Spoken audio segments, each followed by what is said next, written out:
Welcome to Ireland Crimes and Mysteries. And now, it's time to join your host Nules for another episode. Hey guys, and welcome to another episode of Ireland Crimes and Mysteries. I want to thank you for joining me today, and if you're a returning listener, I want to say a big thank you for your continued support.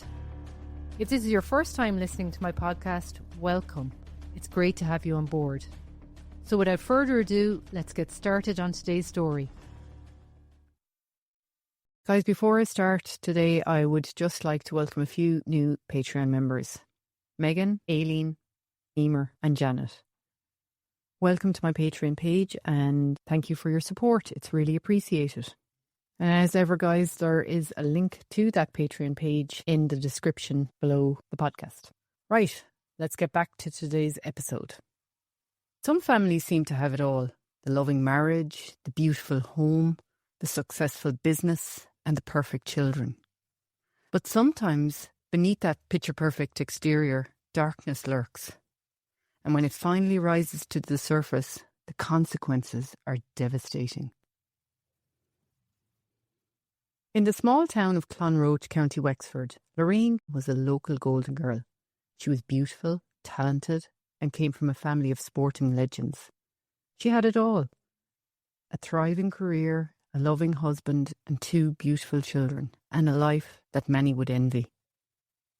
Her husband, Dermot Flood, was a successful businessman, a respected figure in the community and a devoted father.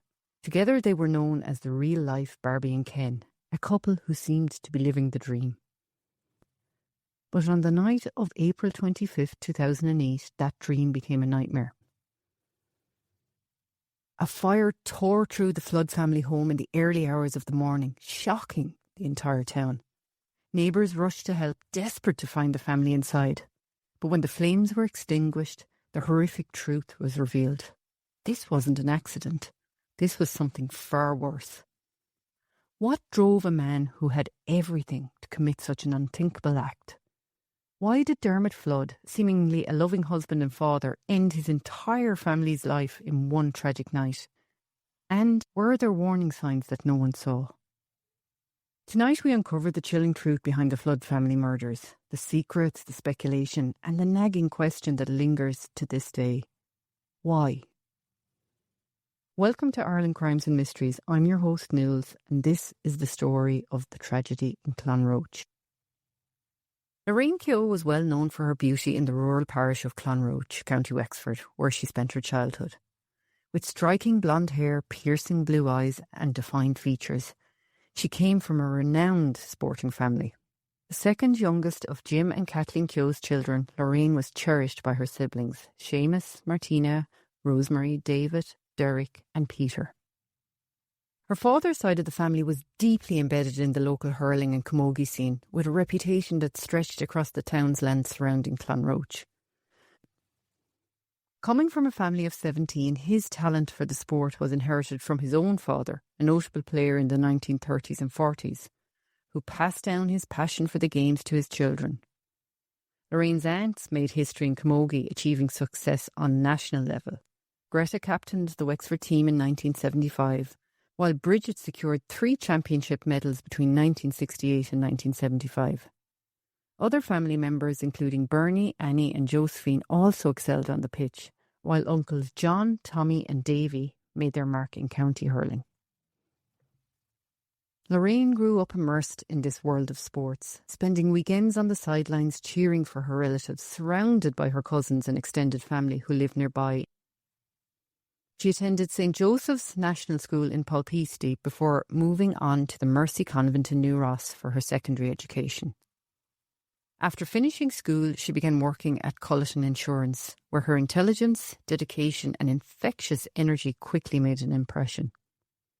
However, her real love lay in health and fitness, and she dreamed of a career that would allow her to combine working with people and her passion for sports.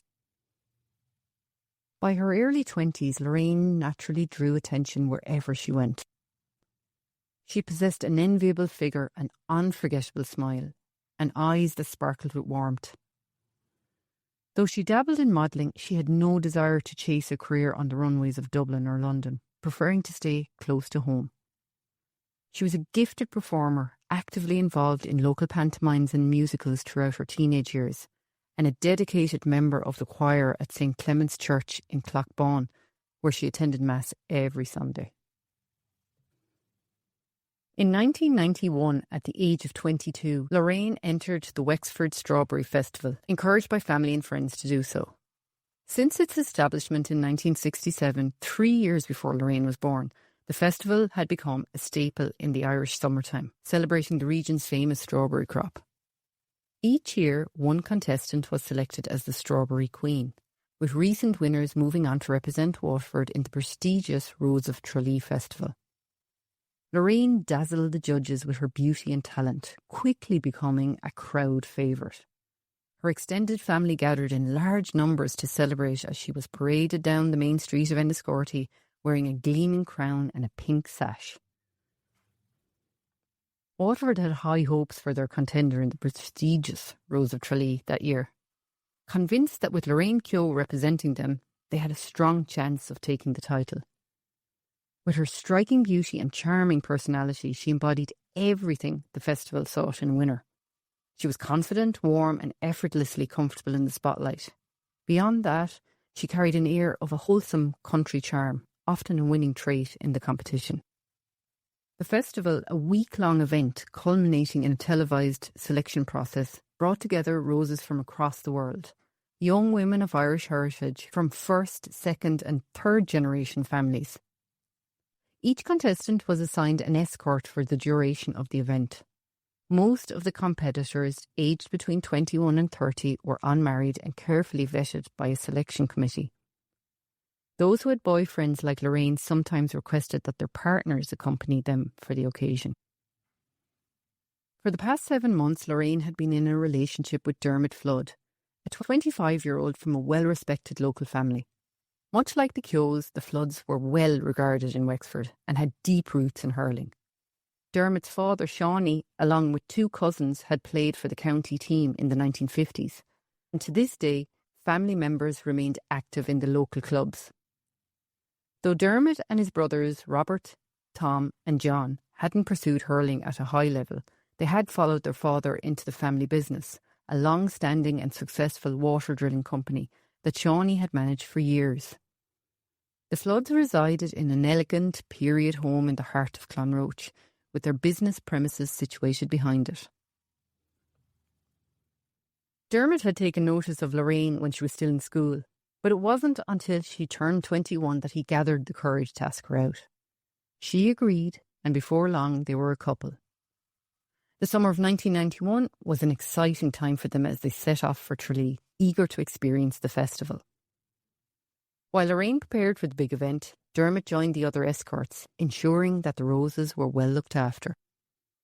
As the competition night approached, Lorraine was considered one of the forerunners, with bookmakers even listing her as a favourite to win. When she took to the stage, she charmed both the audience and the host Gay Byrne with her radiant presence.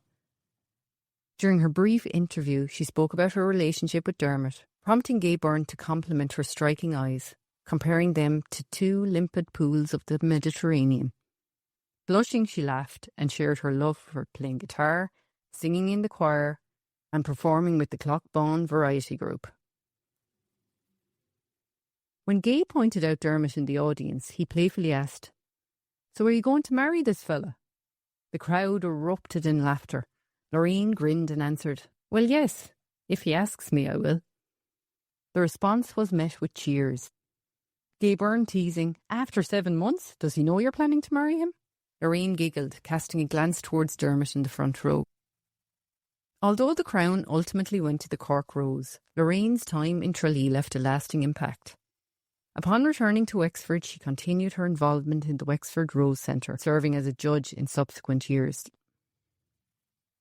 4 years later, in 1995, Lorraine and Dermot tied the knot and settled into his family home on Clonroche's main street, where he worked in the family business. By 1998, Dermot had taken over Sean Flood Pumps Limited, determined to expand it as Ireland's construction boom approached.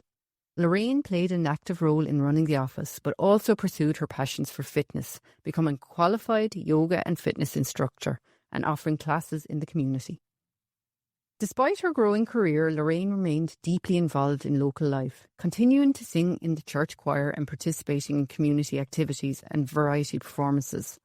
In 2001, the couple welcomed their first child, Mark, followed by the birth of their daughter, Julie, in 2003.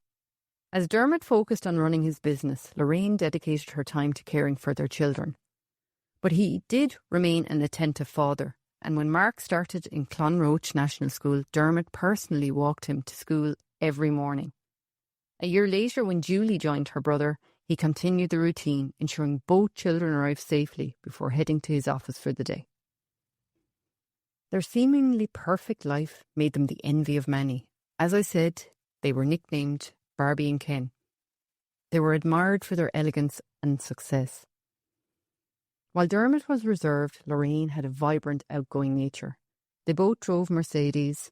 Their ivy-covered period home was one of the most stunning properties in the area, and their children, already showing promise in camogie and hurling, were as charming as their parents.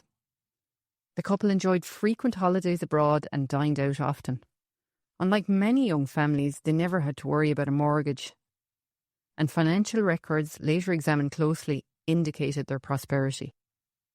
A shrewd entrepreneur, Dermot had expanded the family business after taking it over in 1998. Originally focused on drilling deep wells, he branched out into supplying water pumps for newly built homes and landscaped gardens. The business flourished.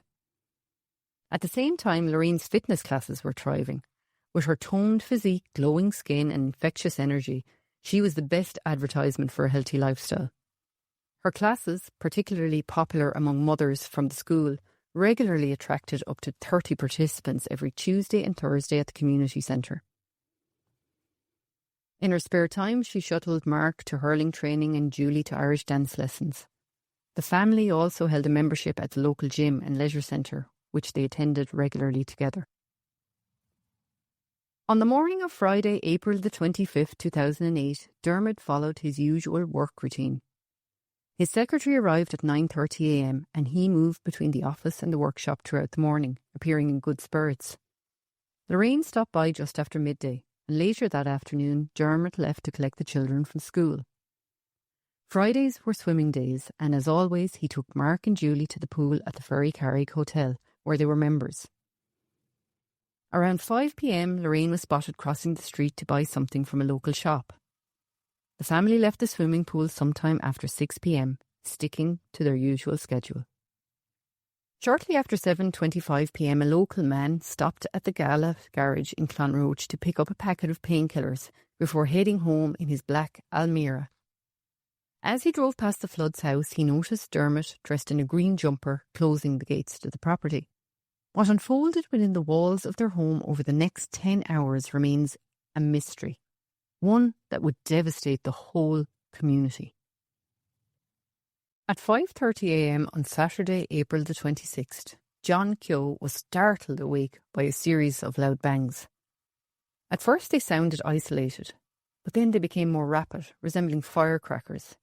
He peered out his window, horrified to see flames shooting up from the Flood family's 2-storey home. Without hesitation, he called the Gardaí and Enniscorthy, urgently requesting the fire brigade. Throwing on his clothes, he ran toward the burning house. By the time he arrived, other neighbours had also gathered. Amid the panic, they located an iron bar and forced open a downstairs window. Someone else retrieved a ladder and propped it against the upstairs bedroom window.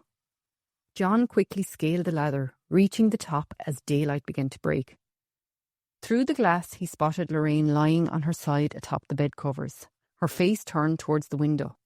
Acting fast, he smashed the window and pulled himself inside, ignoring the suffocating black smoke and encroaching flames. He called her name, shaking her leg in desperation. Get up, he shouted, his voice swallowed by the roar of the fire. But Lorraine didn't stir. A chilling silence filled the room, broken only by the crackling inferno. Then he noticed blood on her chest. Grabbing a blanket, he covered her before stumbling towards the landing, calling out for the children. There was no response, no cries, no sounds at all. The fire was rapidly spreading, consuming the house from right to left, thick smoke making it almost impossible to breathe. Outside, frantic neighbours yelled for him to get out.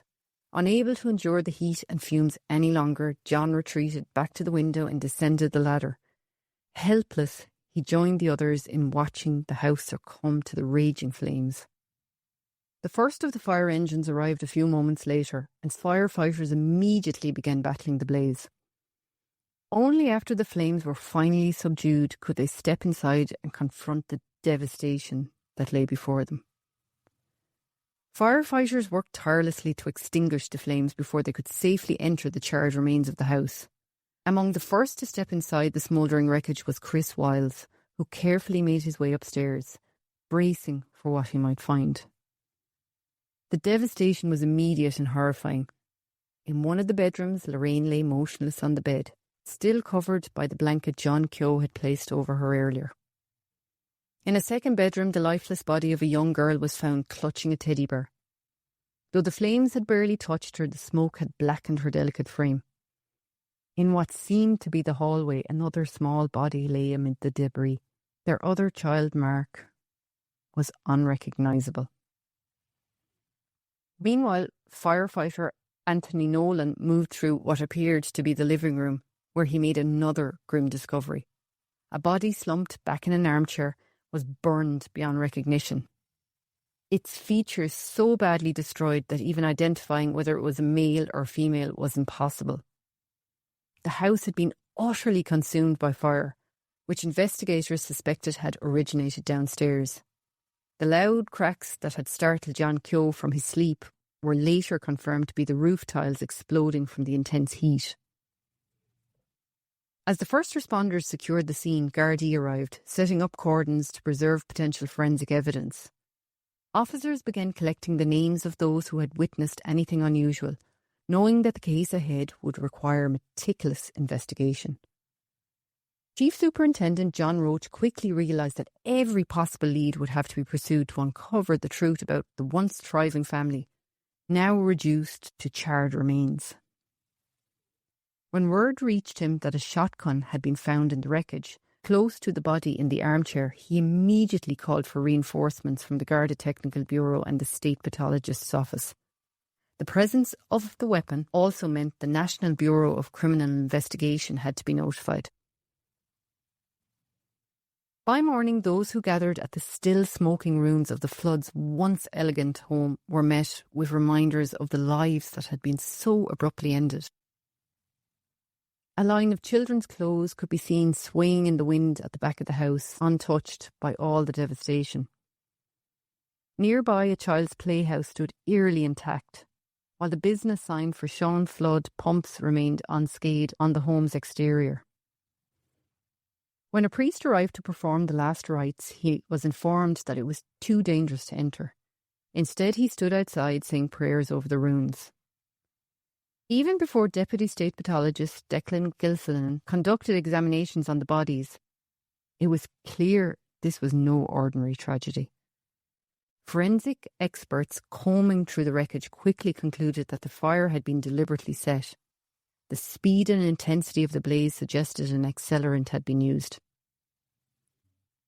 The blood John Keogh had seen on Lorraine's body provided another grim revelation. She had suffered a gunshot wound. The massive injury to her chest indicated she had likely been killed before the fire had even begun. As investigators pieced together the scene, all evidence pointed to the unidentified body in the living room being that of Dermot's. A preliminary examination suggested he had been shot in the face at close range. The shotgun found beside the chair was believed to be the murder weapon. Though further testing would be needed, the Gardaí had little doubt that they were dealing with a murder-suicide. If the firearm was confirmed to belong to Dermot, it would nearly eliminate the possibility of outside involvement. With this grim theory in mind, up to 50 Gardaí were assigned to the case.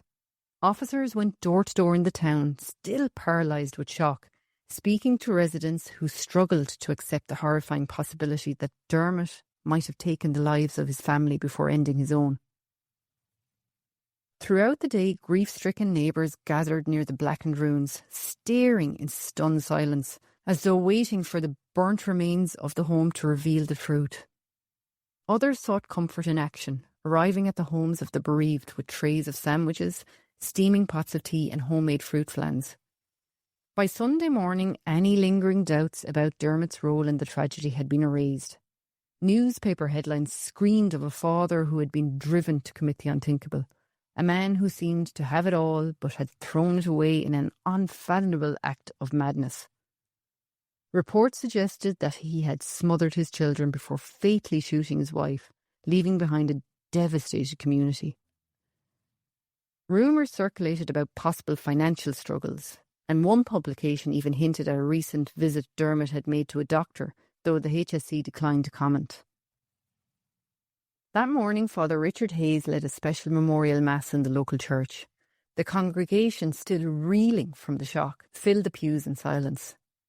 In his sermon, the priest acknowledged the community's overwhelming grief, but assured them they were not without hope. He pledged the parish's full support to the Flood and Keogh families, describing the tragedy as one that had left everyone feeling numb, helpless and lost. The Bishop of Ferns, Dr. Dennis Brennan, also issued a statement expressing his deep sorrow.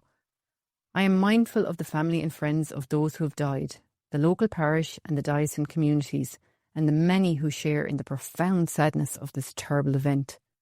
Across Ireland today, thoughts and prayers are with Clonroche, with the parents and children who have lost their lives, and with the family members, neighbours and friends struggling to process this devastating news." Taoiseach Bertie Ahern added his condolences, acknowledging the profound impact the tragedy had on the nation. "This would shake anyone's heart. In recent years, we've seen too many of these horrific incidents, and all I can do is extend my deepest sympathies to the families, relatives and close friends. For them, it must be utterly earth-shattering." As forensic teams continued their investigation at the flood home on Main Street, Wexford County Council redirected traffic from the area. Despite the barriers, those passing by caught a heartbreaking glimpse of what remained. A once beautiful family home now reduced to ruins. Windows were shattered, the roof was half collapsed, and the front of the house was charred black. With speculation mounting over why a father would commit such an act, the Gardaí called a press conference. Superintendent Kevin Donoghue, head of the Garda press office at the time, issued a concise statement. "All 4 bodies have injuries consistent with the fire. There is no other injuries of note to Julie or Mark. Lorraine and Dermot sustained injuries that have yet to be fully determined." However, behind the scenes, the conditions of the bodies were so distressing that when Sergeant Brendan Moore travelled to Dublin with Lorraine's brother Seamus and Dermot's brother John to identify the remains, it was deemed too traumatic for them. DNA testing was instead used to confirm the children's identities, while dental records were required for their parents. The remains believed to be Dermot's were in particular gruesome condition. The shotgun blast had obliterated the upper portion of his head, scattering pieces of skull and brain matter throughout the house. Fire had worsened the destruction, further complicating the identification process. The child's body, initially thought to have been found on the upstairs landing, was beyond recognition. Lorraine's body had been blackened by smoke and damaged by flames, but the fatal gunshot wound to her chest was unmistakable. Journalists descended upon the village, hoping to piece together more details. One Irish Mirror reporter spoke with local resident Jim Redmond, who recounted the terrifying morning. "I woke up at around 5:30 a.m. to the sound of explosions. The roof tiles were shattering. It sounded like fireworks. When I stepped outside, the whole house was ablaze. There was nothing anyone could do. The roof was already caving in. A couple of men from the estate broke down the door and tried to get upstairs, but the heat and smoke forced them back. We just stood there in disbelief. The Floods were the nicest people that you could meet. Dermot was always helping others." Lorraine's uncle, Dennis Kennedy, a local councillor, spoke on behalf of the family. Though they struggled to comprehend what had happened, he emphasised the unity between the Keoghs and the Floods, stating that Dermot's parents would never recover from the shock. We are a close-knit community, and our only hope is that the support and prayers of those around us help us through. Of course, this devastation extended beyond the immediate family. By Monday morning, parents at Clonroche National School faced the heartbreaking task of explaining to their children why their classmates Mark and Julie would never be returning. That morning, students walked past the burnt-out flood home, still surrounded by Garda barriers. With the road closed, parents parked further down the village and made the final stretch on foot. Many paused outside the ruins, taking a moment of silent reflection before leading their children into the school. Hands were held a little tighter, hugs lingered a little longer, and parents walked away more reluctantly than before. Inside the school, a prayer service was held in honour of the lost children. Principal Norma Doyle addressed the media, offering condolences to both grieving families. We are heartbroken over the events of the past 2 days. This is an incredibly close-knit community, and we are all struggling to come to terms with this tragedy. Our school has lost 2 wonderful students. Julie was in junior infants and Mark in senior infants. They were bright, happy children, and their absence will be deeply felt. She announced that the school had implemented its critical incidents response plan, with psychologists on hand to provide support for students and staff.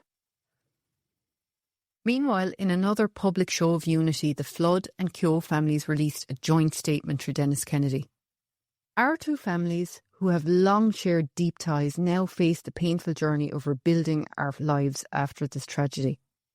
A mass was held at Lorraine's parents' home, where both families, along with neighbours and friends, came together to support and console one another.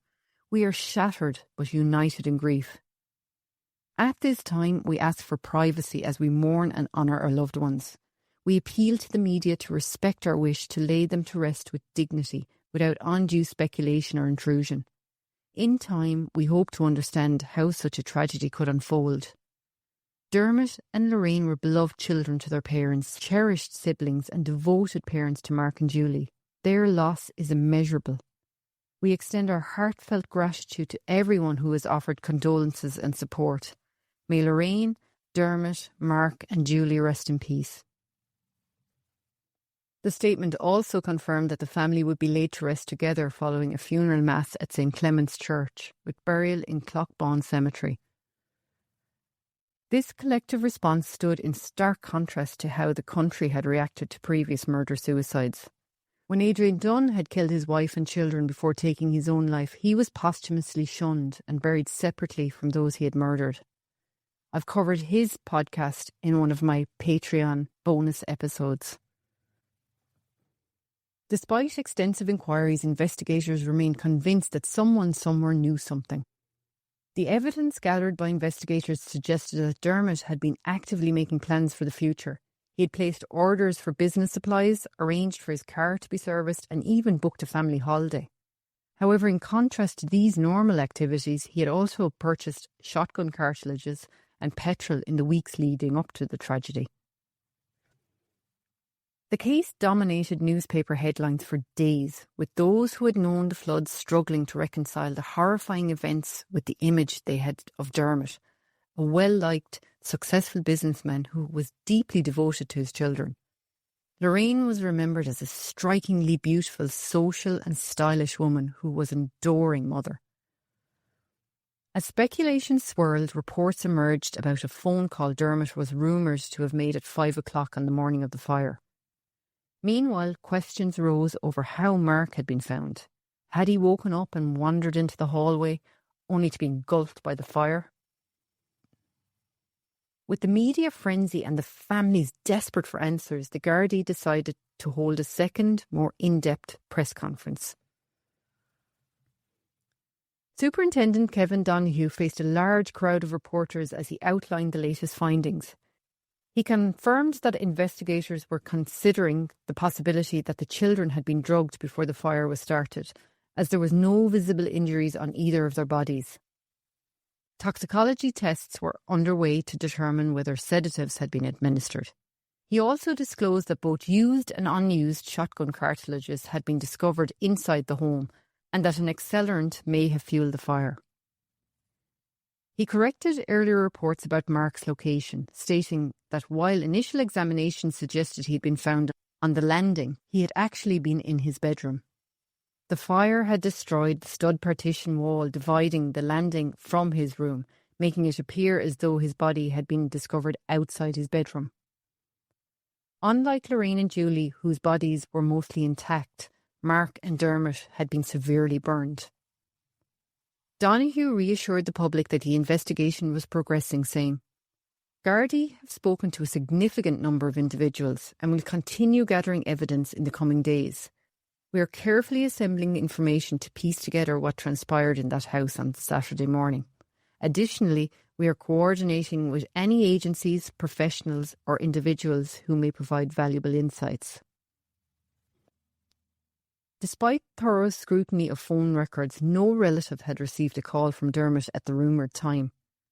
When pressed on whether he had sought medical help before the tragedy, Donoghue was vague. "You might think you're following a logical trail, and then something new completely shifts the picture." His comment reflected the deep frustration of the investigative team, who remained baffled by what had driven Dermot to commit such an act. It later emerged, though not until the inquest, that he had scheduled an appointment for a psychiatric evaluation, set for April the 28th, just 2 days after the fire. In the days before the tragedy, he had visited his local GP several times, complaining of physical symptoms. However, financially, the floods were stable. Their company accounts showed that they earned approximately $100,000 the previous year, and with no mortgage and their cars running through the business, there were no apparent money troubles. Although work had slowed somewhat, there was no clear financial distress. As the funerals approached, the town's grief turned to anger. Many struggled to understand how a man could take the lives of his own wife and 2 children. Whispers spread that Dermot had been controlling, rarely allowing Lorraine much independence. Some described him as an obsessive husband, consumed by his fear of losing her. She was everything to him, almost like a possession, one local told a reporter. He never left her out of his sight. When they were out together, he was completely fixated on her. That devotion turned into something darker. Meanwhile, Gardaí continued questioning a local doctor, piecing together Dermot's mental state in the weeks leading up to the tragedy. On the 1st of May, under a bright spring sky, the remains of the Flood family were brought to St. Clement's Church, where Lorraine had sung in the choir since childhood. Hundreds lined the rural road, waiting solemnly as the enormous funeral procession made its way down the hill. 2 hearses, followed by a gathering of at least 500 mourners, including both the Flood and Keogh families, who leaned on each other for support. Dermot's sister carried a framed photograph of Lorraine from the night she was crowned at the Wexford Strawberry Festival. As pallbearers lifted the 2 small white coffins from the hearses, an eerie silence settled over the crowd, the stillness only broken by the quiet sobs of onlookers. The local community had prepared for this final farewell, setting up overflow parking areas and arranging flowers at the historic 150-year-old church. Inside, 2 large condolence cards had been placed near the altar, filled with messages from Mark and Julie's classmates. Julie's a colourful collage of butterflies and flowers, Mark's covered with sketches of trains, planes and cars. Father Richard Hayes addressed the mourners, saying, "We are lost, overwhelmed and full of questions. We are angry, searching for someone to blame. This is a tragedy beyond comprehension. We mourn not just the loss of 2 innocent children, but the entire family, Mark, Julie, Lorraine and Dermot. In this time of darkness, let us remain sensitive and compassionate towards the bereaved families as they navigate their immense pain." At the altar, 4 coffins stood in a row, 2 oak, 2 small and white. Photographs adorned each one. Julie captured in a playful moment, skipping and cuddling the family dog, bundled up in her winter coat. Mark's picture reflected his lively spirit, full of mischief. Lorraine's showing her holding her children in a loving embrace. On Dermot's coffin, a single photograph remained, a wedding portrait of him and Lorraine on their happiest day. the school choir sang a little piece, Lorraine's favourite song, the same one she had performed at the Rose of Tralee. The weight of sorrow in the small churchyard was inescapable. Hundreds stood together, bound by grief, left with more questions than answers. It would take a full year before an inquest could bring any clarity. When the toxicology reports were finally revealed, they confirmed that neither Mark nor Julie had been given any sedatives, though it was impossible to determine their exact cause of death. Forensic expert Declan Gillison believed they had likely been smothered. As there was no evidence of smoke inhalation in their lungs, this meant they had died before the fire was set. Traces of an antidepressant were found in Lorraine's system, though the coroner, Dr. Sean Nixon, emphasised that she had been in good health and there was no indication of depression. Dermot, however, had been suffering from serious mental health issues, which he had successfully concealed from his loved ones. A doctor from Clonroche Medical Centre revealed that Dermot had visited multiple times in the days leading up to the tragedy. A week before the incident, he told his GP that he was feeling low due to slow business and lingering winter blues. He complained of waking in the middle of the night, drenched in sweat and experiencing heart palpitations. When the doctor asked about self-harm or suicidal thoughts, Dermot insisted that he would never harm himself. Instead, he voiced fears that he had cancer. Though a full physical examination confirmed he was in good health, Dermot remained convinced something was wrong. Despite reassurances, he continued to return to the clinic, fixated on symptoms of illness. His GP had referred him for psychiatric evaluation, setting an appointment for April the 28th. 2 days too late. At the inquest, Dr. Nixon concluded that Dermot had suffered from a depressive disorder, which had gone unnoticed by those closest to him. What happened that night may never be fully understood. In cases of familicide, there are no winners, only victims. It is a tragedy that will haunt those left behind. Like others before him, Dermot Flood had hidden his growing despair beneath a mask of normalcy. His obsession with his health had warped his perception of the world, and in a moment of unimaginable darkness, he saw only one way out. But why hadn't he left alone? That question would remain forever unanswered. Some stories leave a deep impact, not just because of what happened, but because of the people at the heart of them. Lorraine Keogh, her children Mark and Julie, and Dermot Flood were part of a family that, from the outside, seemed to have everything. A strong marriage, successful careers, a close-knit community. But behind closed doors, something led to one of the most devastating acts imaginable. We may never know what exactly was going through Dermot's mind in the days leading up to that night. What we do know is that this tragedy didn't just affect one family, it shook the entire town. Actually, the entire nation. It left people wondering why and how something like this could happen. This case does remind us of how important it is to check on people around us.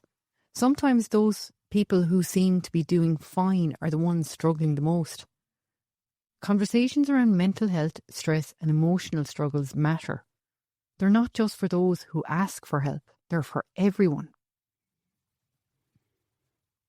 So that's it for today's episode, guys. Another tough one. I'll see you in a couple of weeks' time for the next instalment. In the meantime, take care. So guys, that's it for today's episode of the Ireland Crimes and Mysteries podcast. Again, thanks for your listenership, and don't forget to subscribe to the show and hit that auto download so you never miss an episode. Until the next time, keep your eyes open and your mind curious.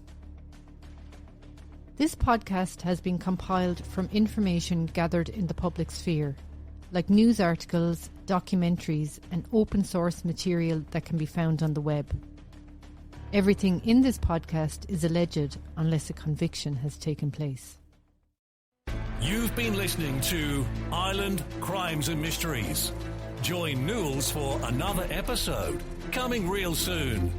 And keep up to date by following our social media sites, our YouTube channel, and our website, islandcrimesandmysteries.ie.